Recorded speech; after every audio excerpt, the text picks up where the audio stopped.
매년마다 맥주 감사 주일은 있습니다.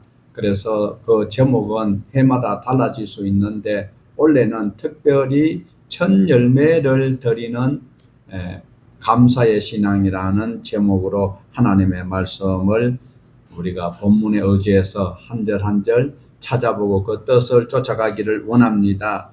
우리는 살아가면서 항상 입에 붙어 있는 것이 감사합니다라고 이야기를 할 수 있습니다. 좋은 일이 있으면 감사합니다. 그리고 바라고 요구하던 것이 이루어지면 감사합니다. 그리고 또 내가 힘들고 고통 가운데 있을 때 또 누군가가 도와줬을 때 우리 입술에는 감사합니다 소리가 나올 수밖에 없습니다.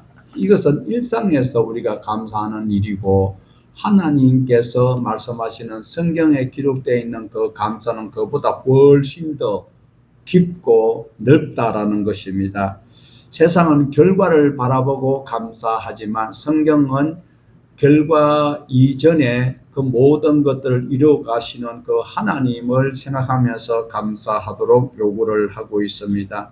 오늘도 저와 여러분이 하나님의 사람으로 살아가면서 우리 모두는 농사도 안 지었는데 또 왜 보리를 수확한 사람들이 드려야 되는 그 절기를 지켜야 되느냐라고 이야기를 하고 있지만 하나님께서 인간을 처음 만들었던 그 사람은 여러분이 아시듯이 아담이었습니다. 그 이후로 범죄로 죽을 수밖에 없었던 가운데 하나님께서 특별히 고르고 뽑아서 아브라함의 후손으로 그리고 이삭과 야곱의 후손으로 선택하였다가 결국은 야곱의 12아들 그 12지파를 통하여서 하나님의 나라를 선택하는 그 과정이 바로 우리는 출애굽 과정에서 여전히 알고 있는 그대로 우리가 알고 있습니다. 그래서 이들이 애굽에서 고생하고 있다가 가나안 땅에 들어가는 그 땅에 들어가서 농사를 지었을 때 첫 농사를 지었으면 그때에 그 수확한 것을 첫 열매를 하나님 앞에 드리라라는 것이 바로 오늘 우리가 지키는 맥주 감사 주일입니다. 한국 교회에서는 7월 첫 주를 통상적으로 맥주 감사 주일로 모두가 통일되어 지키고 있습니다. 그러나 우리가 정말 중요한 것은 날짜가 중요한 것이 아니라 왜 하필이면 첫 열매를 드리라고 하는가, 이것이 매우 우리는 의미를 두고 살피고 또한 그게 살아가도록 부합한 삶을 살아야 합니다. 먼저 우리 본문을 다시 한번 더 보십시다. 10절입니다. 이스라엘 자손에게 말하여 이르라. 너희는 내가 너희에게 주는 땅에 들어가서 너희의 곡물을 거둘 때에 너희의 곡물의 첫 이삭 한 단을 제사장에게로 가져갈 것이요. 자, 이 말씀을 자세히 보면 너희가 개척한 땅이라고 말씀을 하지 않고 있습니다. 내가 너희에게 주는 땅이라고 말씀을 하고 있습니다. 이스라엘 백성은 가나안을 자기 힘으로 얻지 아니하였다라는 겁니다. 자, 우리가 잘 알고 있듯이 이스라엘 백성들이 애굽에서 몇 년 동안 고생했습니까? 보통 물으면 430년을 고생했다라고, 노예 생활을 했다라고 이야기를 하고 있습니다. 반은 맞고 반 이상은 틀린 말입니다. 왜 그런가 하면 야곱의 아들들이 애굽에 내려가서 정착한 지, 그리고 나올 때까지, 모세가 끌고 나올 때까지가 430년이었는데 그 사이에는 요셉이 총리로 있고 그리고 요셉의 후광을 힘입어서 그 사람들은 매우 행복한 삶을 살았던 그 기간이 있었습니다. 그런데 우리가 경험하듯이 아무리 좋은 것이 있었다, 며칠 전에 내가 맛있는 것을 먹었지만 지금 내가 굶고 있으면 굶었는 그것만 생각나지 전에 맛있었던 것이 지금 내 굶고 있는 것과 전혀 상관이 없듯이 430년 만에 나오기는 나왔는데 워낙 고생을 많이 했어요. 뭐 때문에? 요셉을 알지 못하는 정권이 들어서면서부터 핍박이 와가지고 고통을 당했던 것이, 누렸던 그 영화로운 것은 다 잊어버리고 고생했던 것만 생각나니까 430년 동안 고생했다라고 이야기를 하고 있습니다. 그러나 이들이 나올 때에 하나님께서 홍해를 갈랐습니다. 그리하여서 만나를 먹고 40년 가까이 생활하였습니다. 그들이 한 것은 아무것도 없습니다. 가나안 땅에 들어가는 것까지 모든 것들은 자기네들은 씨를 뿌렸을 뿐이고 수확하게 자라게 하시고 그것을 연결게 하시고 그리고 수확할 때까지 지켜주시는 그분은 바로 하나님이었다라는 것입니다. 그래서 첫 수확을 거두어서 하나님께서 하시는 가장 먼저 하시는 말씀이 나를 기억하라라는 겁니다. 마치 자녀가 부모에게 용돈을 받을 때 이 용돈을 우리 아버지가 우리 어머니가 힘들게 일해서 벌어서 나에게 학용품을 사고 또 학교에서 생활할 수 있도록 주신 것이다 라는 것을 기억을 하라는 것이지요. 그러지 아니하면 그거 가지고 와서 막 게임하고 뻥뻥뻥 하고 다 잃어버리는데 우리 어머니 아버지가 힘들게 어렵게 생활 가운데서 나에게 이렇게 기죽지 아니하고 생활할 수 있는 평균화할 수 있는 용돈을 주셨으니까 우리 부모님을 기억한다라면 그것을 헛되로 못 쓴다는 그걸 기억하도록 하나님께서 마치 우리가 자녀에게 용돈을 주어서 자녀들은 그 부모를 기억하도록 하는 것처럼 하나님께서는 기억하도록 하고 있습니다. 많은 사람들은 수확한 그 결과물을 바라볼 수 있지만 하나님은 수확 그 뒤에 자랄 수 있도록 환경을 조성하시고 때를 따라 비를 내리시고 햇빛을 주셔서 연결케 하시는 그 하나님을 바라보도록 천지를 지으신 하나님을 바라보도록 우리에게 교육하고 계신다라는 겁니다. 오늘 또 우리는 어떻습니까? 우리의 삶 속에서 직장에 다니는 사람은 매달 급여를 받습니다. 그리고 사업한 사람은 또 그 사업 소출이 있습니다. 학생은 시험을 쳐서 그 결과를 가지고 기뻐하고 즐거워할 수도 있습니다. 가정은 어떻습니까? 별탈이 없으면 감사합니다. 이것이 우연히 생긴 일이냐라는 거예요. 하나님이 도우시고 보호하시는 것이다라는 겁니다. 건강이 있어야 이 모든 것을 할 수가 있습니다. 숨을 쉴 수 있어야 생존할 수 있듯이 생각할 수 있는 지혜가 있어야 문제를 풀듯이 하나님께서 나를 지으시고 나를 하나님의 형상으로 지으셨다라는 것을 꼭 염두에 두셔야 합니다. 우리가 병들어서 병상에 눕게 되면 모든 것이 스톱이 되고 맙니다. 아무리 계획을 세웠다 할지라도 내가 아프면 그 장소에 가서 그 일을 집행할 수가 없듯이 우리 모두는 하나님의 은혜 가운데 살아가야 합니다. 특별히 개혁주의에서 우리는 일반 은총이라는 단어를 좀 어렵지만 기억해 보셔야 합니다. 하나님께서는 믿는 사람이나 믿지 않는 사람에게 동일하게 햇볕과 비를 내리셔서 생활할 수 있도록 하는 것이 바로 우리 개혁주의에서는 일반 은총이다라고 말씀을 하고 있습니다. 부모님이 자녀들이 여러 명 있는데 착한 자녀가 있고 좀 못된 자녀가 있어요. 그렇다 할지라도 부모님 입장에서는 옷을 자녀들에게 동일하게 다 입히신다라는 거예요.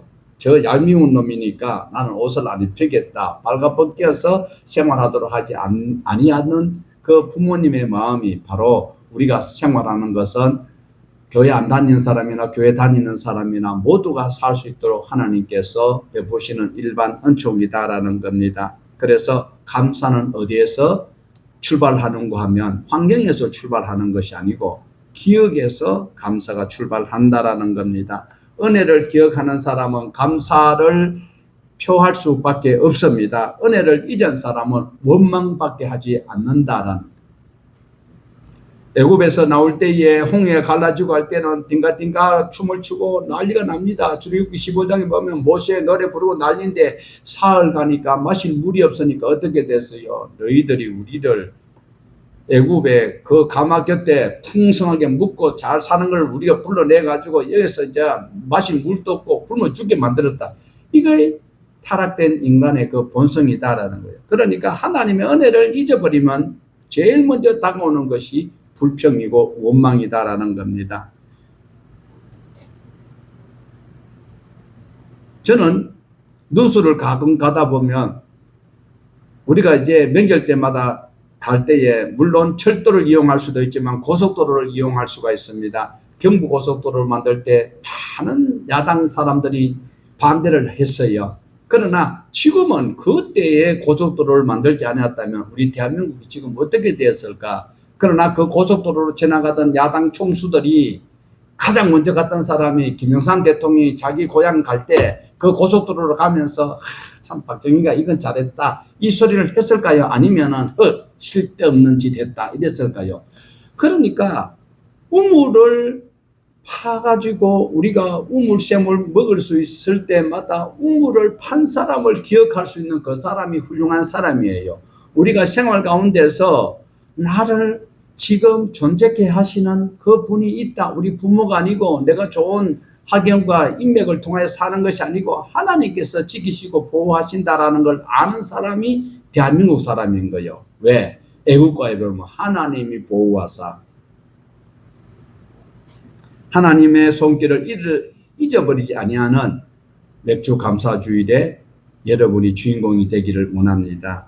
두 번째로는 동일한 10절이지만 우리가 다시 한번 더 읽어보시면서 주목할 것은 하반절입니다. 자, 같이 보십시다. 이스라엘 자손에게 말하여 이르라. 너희는 내가 너희에게 주는 땅에 들어가서 너희의 곡물을 거둘 때에 너희의 곡물의 첫 이삭 한 단을 제사장에게로 가져갈 것이요.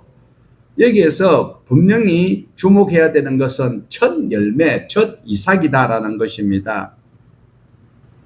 왜 첫 이삭일까요? 10절을 우리가 계속해서 바라볼 때에 중요한 것이 있습니다. 첫 이삭 한 단이 무엇일까? 왜 제사장에게 가져가라 했을까? 왜 하필이면 첫 번째일까? 다 수확하여서 그 중에서 골라서 가져가면 되지 이렇게 이야기를 할 수도 있을 수 있습니다. 첫 열매를 드리라고 하나님은 요구를 하고 있습니다. 남은 것을 드리라는 것이 아닙니다. 가장 먼저 주신 하나님을 기억하라라는 것을 말씀하고 있습니다. 지금 우리는 여기서 농사 짓는 사람 아무도 없습니다. 그러나 이 당시에 이스라엘 사람들이 가나안 땅에 들어가서 가장 먼저 했던 것이 농사를 지었습니다. 그리고 보리가 밀보다 먼저 수확을 해요. 그래서 수확하였던 그것을 아직 다 수확을 하지 아니하여서 그 중에서 첫 단을 가지고 가서 제사장에게 드리는 이것이 무엇일까? 하나님의 주소를 알 방법이 없어요. 그래서 하나님의 제사장에게로 가져가는 것입니다. 왜 이렇게 할까요? 먼저 너희들이 먹지 말고 하나님 앞에 가지고 나와라. 그러면 나머지도 전부 다 너희들이 사용할 수 있도록 내가 받은 것으로 인정해 주시겠다라는 그 의미가 있습니다. 그래서 우리는 첫 시간을 누구에게 쓰는지, 첫 관심을 어디에 두는 것인지, 첫 물질을 어떻게 사용하는지가 매우 중요한 것입니다. 우리의 삶의 진짜 주인이 누구이시다라는 거예요. 내가 살아가면서 내가 자수성가했고 내가 진짜 지혜롭게 줄을 잘 써가지고 이런 기회를 잡았다라고 생각하기보다도 하나님이 나의 주인 되신다라고 생각하면 그 어디나 천국에 누리는 삶을 조금도 손색 없이 누리고 있는 사람입니다. 우리의 모든 생각은 그 마음에 있습니다. 사람의 대화 속에서 그 속에 있는 것을 우리가 엿볼 수 있듯이 우리의 입술이, 근데 우리 기독교인은 못 믿어요. 말하면 감사합니다 할렐루야 하고 막 그 교회 다니는 사람들 참 그 명성이 없이 그런 말 많이 하고 있습니다. 그래서 오늘날 우리는 곡식을 심지도 아니었고 수확도 아니었습니다. 그렇다면 오늘 저와 여러분이 곡식 한 단, 첫 한 단은 어떤 것이어야 할까요? 바로 나의 첫 시간, 그리고 나의 재능이며 우리의 물질이고 나의 삶 전체가 바로 하나님 앞에 드려지는 첫 단이다. 곡식 한 단이 대체할 수 있는 하나님께서 요구하시는 그 부름에 부응할 수 있는 것입니다. 우리 예수님께서도 말씀하셨습니다. 어떻게 말씀하셨나요? 마태복음 6장 33절에 그런즉 너희는 먼저 그의 나라와 그의 의를 구하라라고 말씀하셨습니다. 주님이 먼저라고 말씀하셨어요. 먼저. 왜? 필요한 것을 다 채우고 난 다음에 가져오는 것이 아니고 먼저 내가 하나님을 생각하는 거예요. 길 가다가도 자빠지면 엄마 차는 사람이 있고, 다음에 우리 손주를 낳으면 제가 신앙교육을 특별히 시켜서 탁 넘어져도 주여 이렇게 하도록 나를 교육시킬 작정이에요. 하나님의 말씀으로 먼저 하나님을 찾을 수 있는 그 마음을 하나님께서 여기에서 먼저 그의 나라와 그의 의를, 우리는 그의 나라와 그의 의만 알고 있어요. 먼저라는 단어를 꼭 기억을 하셔야 돼요. 먼저, 첫 단, 첫 이상, 첫 시간, 내 물질, 내 사상, 내 생각, 내 삶, 하나님께 드려지는 것이 매우 중요하다라는 것입니다. 하나님을 내 삶의 첫 자리에 모시는 것이 하나님을 영화롭게 하는 거예요. 예, 황소를 잡아들이는 것보다 낫다라는 사실을 기억을 하셔야 합니다. 자, 이제 우리 11절에서 13절까지 말씀을 보는데요. 같이 보십시다. 제사장은 너희를 위하여 그 단을 여호와 앞에 기쁘게 받으심이 되도록 흔들되 안식일 이튿날에 흔들 것이며 너희가 그 단을 흔드는 날에 1년 되고 흠없는 순양을 여호와께 번제로 드리고 그 소재로는 기름 섞은 고운 가루 10분의 2 에바를 여호와께 드려 화제로 삼아 향기로운 냄새가 되게 하고 전제로는 포도주 4분의 1 흰을 썰 것이며, 우리가 읽어봤잖아요. 여기서 뭘 말하고 있습니까? 첫 단을 흔들고 난 다음에 번제와 소제와 전제를 드리는 것을 볼 수 있어요. 여러분, 저 위에 제목을 한번 읽어보세요. 어떻게 되어 있습니까? 첫 열매는 예수 그리스도를 바라보게 한다. 이것이 매우 우리에게 의미심장한 단어가 아닐 수 없습니다. 자, 고린도전서에 보면 고린도전서 15장 20절에 어떻게 소개되었나? 그러나 이제 그리스도께서 죽은 자 가운데서 다시 살아나사 잠자는 자들의 첫 열매가 되셨도다. 이렇게 말씀을 하고 있습니다. 그런데 우리가 조금 전에 읽었던 것 가운데서 첫 이삭을 제사장에 가져갔는데 제사장이 가져오자마자 그 자리에서 막 흔들었을까요? 11절을 자세히 한번 보세요. 11절을 자세히 다시 한번 더 11절 보십시다. 제사장은 너희를 위하여 그 단을 여호와 앞에 기쁘게 받으심이 되도록 흔들되, 그 다음에 이것을 유대인들과 우리는 달라요. 유대교에서는 자기네들이 다르게 해석하지만 우리 개신교에서는 훨씬 다르게, 조금 전에 저 타이틀이 뭐예요? 첫 열매는 누구를 바라보게 한다? 그러면 여기 왜 하필이면 제사장에게 가져갔을 때 첫 단을 그 자리에서 막 흔들어야 되잖아요. 왜 안 흔들고 이튿날, 안식일 이튿날이에요. 예수님이 언제 부활하셨나요? 예수 그리스도께서 안식일 날 부활 아니고, 그래 안식 후 첫날이 안식 이튿날이거든요. 그 날에 예수님이 부활하셨다. 그러니까 오늘 우리가 주일 지키는 이 날이 예수님 부활하신 날이거든. 그래서 예수님이 바로 첫 열매가 되셨다. 부활의 첫 열매가. 예수님이 그냥 우리를 위해서 마다들로 오셔서 돌아가시고 끝나버리면 우리하고는 아무런 관계고 슬픈 그냥 히스토리에 불과하지만 예수님이 죽은 자 가운데서 다시 살아나셨다라는 것이에요. 그 흔들어서 이튿날에 부활하신 주님을 우리에게 소개를 하고 있습니다. 자, 이렇게 해서 우리는 예수님이 죽은 가운데서 가장 먼저 부활하셔서 부활을 보증하는 첫 열매가 되셨다. 그래서 첫 열매를 구약에서는 예표로 하여서요, 그림자였지만 신약에서는 예수님이 직접 오셔서 나의 죄를 대전에서 짊어지시고 골고다 언덕 올라가셔서 돌아가셨다라고 그렇게 이야기하면 희화화하지만 나의 죄를 예수님이 다 감당하시고 죽으셨다가 안식일 이튿날에 부활하셨다. 이것이 첫 열매가 되셨다라는 겁니다. 오늘 저와 여러분은 바로 감사는 풍년을 맞이하였기 때문에 감사하는 것이 아니라 훨씬 이것보다도 더 범위를 넓혀서 감사할 수 있어야만이 우리가 모든 삶 가운데서 여유가 있고 그리고 신앙의 향기가 날 수 있습니다. 나는 죄 가운데서 용서함을 받았기 때문에 감사할 수 있어야 되고, 죄 가운데서 용서함을 받았으면 어떤 자입니까? 구원받았기 때문에 감사할 수 있는 것입니다. 그러면 구원받았다면 어떻게 될까요? 얼마 안 살다가 죽어요? 아니면 영원히 살아요? 영생을 할 수 있기 때문에 감사하는 거예요. 하나님과 같이 생활하는 것은 누군가가요. 식모가 하나님과 함께하여 하나님의 자녀가 하나님과 함께하는 거예요. 내가 하나님의 자녀가 되었기 때문에 감사할 수 있는, 이것이 풍년이 되었기 때문에 감사하는 것이 아니다.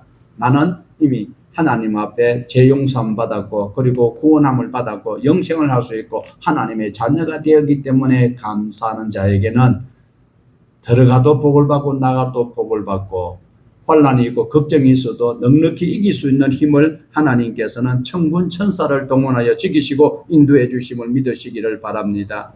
그 다음에 감사는 순종으로 완성이 되는데 14절입니다.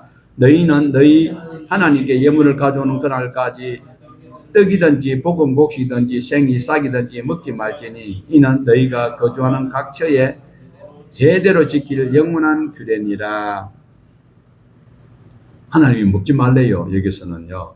14절에서는 단순하게 먹지 말라라는 규제가 아니고, 하나님의 백성은 무엇을 하든지 가장 먼저 하나님을 모시고 생활하라라는 거예요. 신앙의 그 원리를 알려주고 있습니다. 첫 열매를 가장 먼저 드리는 그것은 하나님께 대한 감사요, 하나님께 대한 신뢰요, 하나님에 대한 모든 것이 주께로부터 왔다라고 고백하는, 신뢰하는 그 신앙 상태를 말씀하고 있습니다. 이 규례는 하나님을 내 삶에서 가장 귀하게 여기는 분이심을 우리에게 신앙 교육 삼아 주시는 말씀이 14절이다라는 겁니다. 감사는 입술에서 끝나면 안 되는 것입니다. 반드시 삶으로 나타나야 되고 연결되어져야 됩니다. 예배가 감사이고 헌신이 감사가 되고 순종이 감사가 될 때 가짜가 아니고 참이 될 수가 있습니다. 오늘날 우리에게 첫 이삭을 가져오라고 하는 교회는 아무 데도 없습니다. 그러나 여전히 우리의 첫 마음을 하나님께서는 원하고 계십니다. 우리의 첫 시간, 우리의 첫 사랑, 우리의 첫 믿음을 하나님께서는 오늘 요구하고 계시기 때문에 여러분은 순종하시면 착한 하나님의 자녀이요, 불순종한다면 악마의 패거리가 되고 말 것입니다. 사랑하는 여러분, 백주감사주일은 은혜를 기억하면서 감사하는 것입니다. 자, 이렇게 해서 우리는 오늘 우리가 어떻게 신앙생활하고 어떻게 살아야 되는지를 마무리를 해보아야 합니다. 원래는 유독 감사거리가 적어요, 이렇게 이야기하는 것은 매우 잘못된 인식이다라는 겁니다. 우리가 뒤돌아보세요. 내가 숨을 쉬고 있습니다. 내가 이렇게 예배를 드릴 수 있고 내 발로 걸어서 올 수 있었다라는 것, 그리고 오늘 또 다른 세상 이야기 아니라 성경에 있는 하나님의 말씀을 내가 듣고 있습니다. 그리고 내가 오늘 또 내 마음의 소원을 하나님 앞에 아뢰할 수 있는, 기도할 수 있는 이 순간이 세상에 잡다한 것보다 열등한 것입니까? 아니면 더 큰 것입니까? 이보다 더 큰 은혜가 어디 있을까요? 내가 하나님 앞에 자유롭게 나올 수 있고, 내가 하나님의 이름을 마음대로 부를 수 있고, 내가 하나님 거룩함을 찬양할 수 있는, 이것이 세상에 어떤 것보다도 더 기쁨이 적다고 이야기할 수 있을까요? 농부는 씨앗을 하나 심고 나면 어떻습니까? 지금 이제 좀 있으면 태풍 오고 난리가 나면 농부들은 가슴이 붙었다 떨어졌다 난리가 날 거예요. 처음에 씨앗을 심고 파종할 때는 비가 올렸는지 풍년이 올렸는지 태풍이 올랐는지 이상 기변이 일어날지 아무도 몰라요. 그러나 나타나는 그 현상 가운데서 우리가 어떻게 주님 앞에 아뢰면서 생활해야 되는지, 불이 나서 지진이 나서 전쟁이 나서, 그러나 그 모든 것도 우리는 하나님께 맡길 때에 최소한 지옥은 가지 아니하는 천국의 귀한 보상은 보장이 된다라는 것을 우리는 기억을 하여야 합니다. 그러므로 맥주 감사주일은 단순히 곡식이나 물질로 감사하는 것이 아니다라는 거예요. 비록 2026년 절반을 우리가 뒤돌아볼 때에 하나님의 은혜를 기억하는 날이 꼭 되셔야 합니다. 우리가 연초에 하나님 앞에 기도 제목을 많이 올려드렸고 이것이 이렇게 되면 좋겠습니다 라고 해요. 지금은 중간 정산을 해보니까 거의 하나도 안 이루어졌기 때문에 하나님 나는 마음이 슬픕니다 이런 이야기를 할 수는 없다라니까요. 우리의 삶의 첫 열매가 되신 예수 그리스도를 바라보시면서 예수님 얼마나 슬픈지 아세요? 제자들이 다 버리고 다 도망가 버렸어요. 힘없는 여자들만 십자가 밑에 와가지고 주님 앞에 쳐다보고 어찌알고 가슴만 치고 있었어요. 힘 있는 남자들은 다 도망가 버렸어요. 그래도 우리 주님께서는 묵묵히 십자가를 지시고 저와 여러분의 죄를 다 청산해 주셨습니다. 오늘 우리는 다시 예수 그리스도를 바라보면서 힘을 내어서 믿음의 발을 내디뎌 보시기를 바랍니다. 입술이 교육받아서 훈련받은 기독교인이 되어서 입만 열면 감사하고 입만 열면 예수고 입만 열면 주여가 아니라 정말 내가 하나님 앞에 예배하는 것, 예를 갖추어서 절을 하는 마음으로 하나님 앞에 예배 장소에 나오는 이것이 감사가 되어 내 작은 몸 하나님 앞에 드려지는 이 헌신이 감사가 되어야 합니다. 하나님의 말씀 붙들고 내가 정말 나한테 꼴보기 싫고 미운 짓만 하는 저 사람을 내가 용서해야지. 용서하기 어려운데 힘든데 그래도 말씀에 의지해서 내가 순종해서 내가 용서해야지. 이 순종하는 마음을 오늘 우리의 감사 현장에 내놓으시면 우리 주님께서는 2026년 맥주 감사주일에 첫 이삭을 올려드리는 여러분의 예물로 하나님께서는 인정해 주실 것입니다. 받은 은혜를 기억하면서 우리의 삶의 첫 자리에서 가장 하나님을 찬송할 수 있는 우리 모두가 되셔서 우리 하나님을 기쁘시게 하는 우리 모두가 되셔서 하나님을 또 내 마음에 모신 성령님 감동 주실 때에 실천 옮기는 저와 여러분 되셔서 우리 예수님을 늘 생각하면서 범사에 활용할 수 있는 모두가 되시기를 주님의 이름으로 축복합니다.